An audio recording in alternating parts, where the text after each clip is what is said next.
जो एक्वा से इन्होंने एक स्वेप जो भेजा था जांच के लिए, उसमें आया था फ्यू फंगस, यानी कुछ फंगस के जो कभी कभी दिखाई देते हैं कभी नहीं देते, तो उसको हम ब्लैक फंगस नहीं कह सकते। लेकिन डॉक्टर ने उसी बात पे जोर दिया कि इनको तो ब्लैक फंगस ही है, और मेरे को अलग बार भेज दिया और लड़कों को ये कहा कि ये इनके तो ब्लैक फंगस हो गई है और इनके बचने के चांस जो है 100 में से 20% है। तो अगर इनको बचाना चाहते हो तो इमीडिएटली अभी इनका तुरंत ऑपरेशन करवाओ, ताकि वो हम ऑपरेशन करवाओ। और इनकी कोई दवाइयाँ आएंगी, जो इसकी दवाइयाँ ब्लैक फंगस की होती है वो मिल नहीं रही, वो दवाइयाँ आपको लेनी पड़ेंगी। और मेरे पास वो दवाइयाँ नहीं हैं, कुछ इंजेक्शन पड़े हैं, वो मैं आपको दे दूँगा। डॉक्टर संदीप मुजाल शाम के टाइम में फिर मेरे पास आया, 2 आदमी हो रहा है, मेरा लड़का भी गया वहाँ पर, यानी कि मेरे पास विजिट की उन्होंने देखने के लिए और मेरे को समझाने के लिए। मैं बोला डॉक्टर साहब मेरी सीटी स्कैन की रिपोर्ट में और एमआरआई रिपोर्ट में साइनोसाइटिस ही आया है, तो उसमें कोई दिक्कत नहीं आई, तो वही है, मैं उसकी भाप वगैरह ले रहा हूँ तो ठीक हो जाऊँगा। बोला नहीं अंकल जी आप मानते नहीं हो, एक तो जिद्दी हो आपको ब्लैक फंगस है, आपका इलाज कराओ, नहीं तो ये ठीक नहीं रहेगा। तो इन्होंने ऑपरेशन थिएटर में ले गए, वहाँ इन्होंने 15 मिनट का ऑपरेशन था, जो अंदर नज़ला वगैरह जमा था, रेशा वो निकाल दिया, तो ब्लैक फंगस तो थी नहीं। तो इन्होंने वो बाद में ऑपरेशन होने के बाद 9 बजे इन्होंने अपने आईसीयू में भेज दिया। वहाँ घंटे के बाद मेरे को होश आ गई और बाद में कुछ मेडिसिन वगैरह चालू कर दी। तो बाद में 2 बजे डॉक्टर साहब फिर आते हैं और देखते हैं, तो कहते जी वो आपको इंजेक्शन लगाने हैं, ब्लैक फंगस वाले जो 3 पड़े हैं वो ले आओ, वो लगाने हैं। मैं बोले डॉक्टर साहब मैं वो इंजेक्शन नहीं लगवाता, जब तक आपने इसके अंदर से जो मटीरियल निकाला है उसको आप लैब में भेजो, अगर उसकी रिपोर्ट आएगी फिर देखेंगे। तो वो फिर रिपोर्ट उसकी जो है ना बाद में आई, जो हमने 3 जगह पर भेजा उसको, एक तो वर्मा लैब पे और एक्वा लैब पे और एक ये कौन सी है लाल पैथ लैब से। तो जिनकी रिपोर्ट जो है ना KOH की जो रिपोर्ट आई थी वो नेगेटिव आई, भी इनके कोई ब्लैक फंगस नहीं है, ठीक है। तो इन्होंने फिर बाद डॉक्टर ने कहना ये शुरू कर दिया, नहीं जी मैंने जब सर्जिकल में गया आपका ऑपरेशन किया, उसके अंदर क्या हुआ कि आपके जो ना रेड सेल थे, कोई ब्लैक चीज़ नहीं थी, इसलिए आपके ब्लैक फंगस नहीं है, घबराने की ज़रूरत नहीं है और आपको ये दवाइयों की भी ज़रूरत नहीं है। तो वो फिर दवाइयाँ जो है इसके इंजेक्शन जो थे वो तो हमने जो विजय मेडिकल हॉल से लिए थे उन्होंने वापस ले लिए, और पेमेंट उन्होंने 1 महीने बाद हमें चेक दे दिए, महीने बाद वो पेमेंट मिल गई। लेकिन जो मेडिसिन इन्होंने मंगवाई थी दिल्ली से, उन्होंने तो पहले कह के दिया था भी आप दवाई मेडिसिन लेनी ले जाओ, लेकिन वो रिटर्न नहीं होगी, ना ही उन्होंने कोई बिल दिया। तो डॉक्टर ने यह कह दिया था भी आप किसी भी कीमत पे दवाई ले आओ, अगर अंकल की ज़रूरत नहीं पड़ेगी तो वो दवाइयाँ मैं आप कहीं किसी को पेशेंट को दे दूँगा, आपको पेमेंट दवा दूँगा। वो हमारी दवाइयाँ आई थी 48,000 की, जिसके उन्होंने हमारे को दिए 20,000 रुपये, 28,000 का वहाँ चूना लगाया। और जो इन्होंने ऑपरेशन किया, सर्जरी करी मेरी, उसके अंदर इन्होंने 50,000 रुपये सर्जरी फ़ीस और 10,000 रुपये ऑपरेशन थिएटर में जाने की फ़ीस। जब सर्जरी फ़ीस ले ली 50,000 रुपये, तो ऑपरेशन थिएटर में जाने OT की फ़ीस 50,000 रुपये, और जो बेहोशी का डॉक्टर है 4500 रुपये उसकी फ़ीस, और जो मेडिसिन लगी 7,000 रुपये उसके, जो लैब में इन्होंने सैंपल करवाए वहाँ पर अपनी लैब में 7,000 रुपये उसकी फ़ीस। इस प्रकार से इन्होंने अपना सारा मोटा खासा बिल 1 लाख रुपये के लगभग इन्होंने बना दिया, और दवाइयों वापस करने तक इन्होंने हमारे को 1.5 लाख रुपये का चूना लगाया। और जिसकी हमने सरकार से मांग करी है, अभी जो ये इंजेक्शन है ये कहाँ से आए हैं, इसकी जांच होनी चाहिए। नेग्लिजेंस बोर्ड है जो डॉक्टर का कल जो डॉक्टरों का नेग्लिजेंस बोर्ड है वो बैठा है, उसकी मीटिंग हुई थी 5 डॉक्टरों की, इससे पहले भी 2 डॉक्टरों की मीटिंग हुई थी, उससे हम असंतुष्ट थे।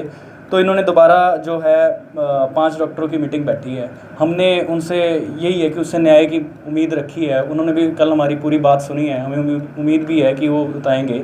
तो उन्होंने सबसे पहले तो हमें बताया कि ये कोई नेग्लिजेंस नहीं है, इसमें कोई लापरवाही नहीं की गई, ये सोची समझी एक तरह की ठगी करी गई है। ऑपरेशन तो होना था साइनोसाइटिस का, जो इन्होंने ठीक किया, कोई इसमें कोई प्रॉब्लम नहीं है। लेकिन बात यह है कि उसको ब्लैक फंगस बताना, हमें डरा के 6 दिन तक इन्होंने पूरा डराए रखा। ये जो 3 इंजेक्शन इन्होंने दिए हैं 20 मई को, ये महामारी नियम के तहत अवश्य वस्तु माना गया है, इसको किसी पेशेंट के हाथ में नहीं दे सकते। डॉक्टर इसको लगाता पेशेंट को, उसके खाली एम्प्यूल वापस सरकार को जमा होते तो ये कानूनन होता। अब इन्होंने एक तो गैर कानूनी ढंग से भी मुझे इंजेक्शन दिए हैं, तो इसकी 21,000 रुपये वसूले हैं। ये महामारी कानून के तहत हमने नेग्लिजेंस बोर्ड से कहा कि इसकी जांच करो, वो बोले आपके पास बिल नहीं है। मैं कहा बिल नहीं है कोई बात नहीं, 21,000 का कोई प्रूफ नहीं है कोई बात नहीं, लेकिन इसका बैच नंबर होता है। इसकी बैच नंबर से भारत वैक्सीन की ये वैक्सीन है, इसका कोई इनवॉइस कटा होगा, वो सिरसा की किसी फर्म का कटा होगा, और सिरसा की किसी फर्म से ही वो ये सुदीप मुंजाल के नाम उसकी मेडिकल जो है उसके कटा होगा, या मेडिसिटी हॉस्पिटल के नाम कटा होगा, या उसमें भी कोई डिस्पेंसरी है उसके नाम कटा होगा। आप इसकी जाँच करो, क्योंकि इसके तहत भी कार्रवाई हो सकती है। दूसरा ये है कि इन्होंने ठगी करी है, सोची समझी। हमने उम्मीद ये है कि ये कार्रवाई करेंगे। अब कोरोना के टाइम मेरे फादर साहब को 35 साल की प्रैक्टिस है, इन्होंने शुरू में ही कहा कि मेरे को तो साइनोसाइटिस है, मेरे को ब्लैक फंगस नहीं है। चलो उसके बाद क्या है कि हमारी सारी फैमिली डॉक्टर्स में है। मेरी जो भाभी जी हैं वो भी स्टाफ नर्स दिल्ली में गवर्नमेंट में कोविड में ड्यूटी करी है, भैया ने भी नोडल ऑफिसर रहे हैं। ये अगर डॉक्टर की फैमिली के साथ ही इतनी ठगी होती है तो एक तो डायन भी साथ घर छोड़ देती है, तो इन्होंने डॉक्टरों को भी लूट लिया।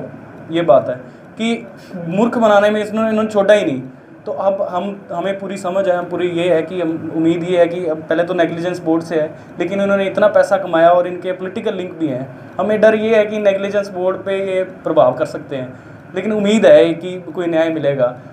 अगर नहीं मिलता तो उसके बाद हम ग्रेवियस में जाएंगे। अनिल विज जी पे पूरा भरोसा है, क्योंकि वही एकमात्र मंत्री हैं जो ईमानदारी से काम कर रहे हैं। इसके लिए सबसे पहले तो हमने सीएम विंडो लगाई थी। हमने डॉक्टर बहुत लोगों के साथ हुआ है, क्योंकि डॉक्टर पे ऊपर सीधी कार्रवाई नहीं हो सकती, पुलिस कार्रवाई नहीं करती, डॉक्टरों का बोर्ड बैठता है। अब डॉक्टरों का पहले जो बोर्ड बैठा उसमें संदीप गुप्ता थे और पंकज गोयल थे, जो शाम को इनकी किटी पार्टियों में रहते हैं। तो जो शाम को इनके साथ बैठ के जो इनके मदिरा पान करते हैं, वो डॉक्टर का कैसे बोर्ड कैसे न्याय कर सकता है? उन्होंने कोई न्याय नहीं किया। उसके बाद जो एप्लीकेशन सिटी जो एमिनेंट के पास जाती है, वो गुलाटी जी थे, उन्होंने मांग की कि इसमें कोई जांच आगे करो। दोबारा जांच बिठाई तो 5 डॉक्टरों की मीटिंग बैठी है अभी। उसमें जो डॉक्टर जो 3 हैं वो गवर्नमेंट हॉस्पिटल से हैं और 2 बाहर से डॉक्टर तलवाड़ हैं और डॉक्टर जोध का हैं। वो उन्होंने हमारे लिए पूरा स्टैंड लिया।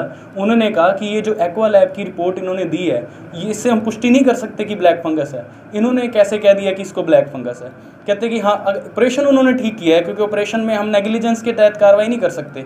तो हमने कहा भी नेग्लिजेंस नहीं की उन्होंने ठगी करी है, तो इसके ठगी के तहत इनकी कार्रवाई होनी चाहिए। दूसरा ये इंजेक्शन है, चलो डॉक्टर कहता है कि इनके पास क्या प्रूफ है, मेरे को बिल नहीं 21,000 रुपये दिए हैं हमने, कोई प्रूफ नहीं है। अब मैं कहता हूँ कि ये एक नियम है, ये अवश्य वस्तु है। जैसे रेमडेसिविर की ब्लैक की थी जो कोरोना के टाइम पे, उसी तरह एम्फोटेरिसिन के इंजेक्शन है, ये अवश्य वस्तु, ये डॉक्टर को नाम बिल कटा होगा या किसी का, इसकी जांच की जाए। तो उन्होंने कहा कि ये ड्रग विभाग का काम है। तो हमने उन्होंने कहा मांग की है कि ड्रग विभाग से पूरी जानकारी एकत्रित करके कार्रवाई करवाई जाए। चूना डॉक्टरों ने सबसे पहले तो इन्होंने बिल ही इतना बड़ा बना दिया था। उसके बाद पहले तो कहा कि हम डिस्काउंट करेंगे, तो उसके बाद क्योंकि डॉक्टर फैमिली है तो उसमें ये होता है कि 20% 10% कुछ मार्जिन इनका रखते हैं। इन्होंने जो हॉस्पिटल का ही जो चार्ज है ना 50,000 केवल ऑपरेशन की फीस का चार्ज बना दिया। उसके अतिरिक्त ओटी चार्ज, जिस रूम में ऑपरेशन होता है उस रूम का किराया 10,000 एक्स्ट्रा लगा दिया। फिर जो इन्होंने रहे तो 2 दिन है, तो उसके 4 दिन का इन्होंने कमरे का किराया लगा लिया 3500 कमरे का। फिर इनकी जो नर्सिंग केयर है पर डे के हिसाब से, हालांकि कोई इनके पास क्वालिफाइड स्टाफ नहीं है, ठीक है, जो +2 या मैट्रिक वाले भी लड़के रखे हुए हैं वो देखने आते थे उसकी। और डॉक्टर की विजिटिंग फ़ीस भी 3 टाइम हम आए हैं, उसकी 1500 रुपये पर डे के फ़ीस के हिसाब से इन्होंने लगभग 80,000 90,000 के करीब बनाया। उसके अलावा जो इंजेक्शंस का इन्होंने 21,000 रुपये लिए, टोटल इन्होंने 1 लाख रुपये का बिल तो वहीं बना दिया था इन्होंने। उसके अलावा इन्होंने मेडिसिन थी, जो लैब टेस्ट थे वो उसके बाद थे, एनेस्थीसिया की थी, कुछ के हमारे पास बिल हैं, जो 53,000 रुपये हमने पेमेंट की उसका हमारे पास बिल है। मैं कहता हूँ कि जो पैसे हैं उसमें हमारे जो पिताजी सही हैं, हम तो यही कहते हैं कि शुक्र ठीक है। लेकिन मेन बात है कि इतने लोगों के साथ हुआ है, हम इसलिए आवाज़ उठा रहे हैं कि जब आम लोग तो बोल नहीं सकते, हम डॉक्टर हैं, हम नहीं बोलेंगे तो कौन बोलेगा? भी इतने लोगों के, अब तीसरी वेव कह रहे हैं आने को है, अब दूसरी वेव में इतने लोगों के साथ इतनी बुरी चीज़ें हुई है। अगर इसलिए आवाज़ उठा रहे हैं कि आगे से डॉक्टर है जो वो ठगी ना करें किसी को। एक तो बंदा पहले मुसीबत में है, उसे फिर ऊपर से जो ठगी की जाती है बड़ी गलत है। इसलिए हम अपनी आवाज़ उठा रहे हैं, कोई पैसों का मैटर नहीं है, डॉक्टर पे कार्रवाई हो सकती है। नेग्लिजेंस बोर्ड अगर लिख देता है कि ऑपरेशन उन्होंने सही किया, ऑपरेशन पे तो हम कह ही नहीं रहे कि ऑपरेशन उन्होंने गलत किया या सही किया, उस पर यह है कि इन्होंने बस साइनोसाइटिस की जगह इन्होंने ब्लैक फंगस हमें बता के डराया। अब किसी को एक एग्जाम्पल मैंने नेग्लिजेंस बोर्ड में दिया कि किसी पेशेंट को HIV होती है, HIV से सबसे पहले उसका शरीर कमज़ोर होता है और उसे TB हो जाती है, और डिटेक्ट सबसे पहले TB होती है, उसको TB कहा जाता है कि इसको TB है, बाद में पता लगता है इसको HIV भी है। लेकिन अगर किसी व्यक्ति को हुई TB हो, उसे तो हम HIV नहीं कह सकते। अब साइनोसाइटिस के रोगी को इन्होंने ब्लैक फंगस बता दिया, तो वो एक तरह की डराना, ब्लैकमेल करना। फिर इंजेक्शन मुझे इसलिए दिए कि इसको विश्वास हो जाए कि इंजेक्शन दे रहा है, तो ठीक है। उसकी कीमत इन्होंने मेरे से ही पूछी, भी इंजेक्शन मिले तेरे को? मैंने कहा इंजेक्शन मेरे को नहीं मिले डॉक्टर साहब। कहते 3 तो आज लगाने हैं, तो अब क्या होगा? तो मैंने कहा कितने मिल रहे हैं? बोले ब्लैक में कितने मिल रहे हैं? मैं कहा जी ये वाले जो इंजेक्शन है जिसका 300 रुपये प्रिंट है, ये 7,000 मिल रहे हैं, और लिपोसोमल वाले 25,000 20,000 मिल रहे हैं। कहते मेरे पास ये पड़े हैं, तू मुझे 7,000 रुपये दे दे, एक इंजेक्शन के 3 पड़े, आज की डोज है मेरे पास। तो 21,000 रुपये लेके उन्होंने इंजेक्शन मेरे को दिया।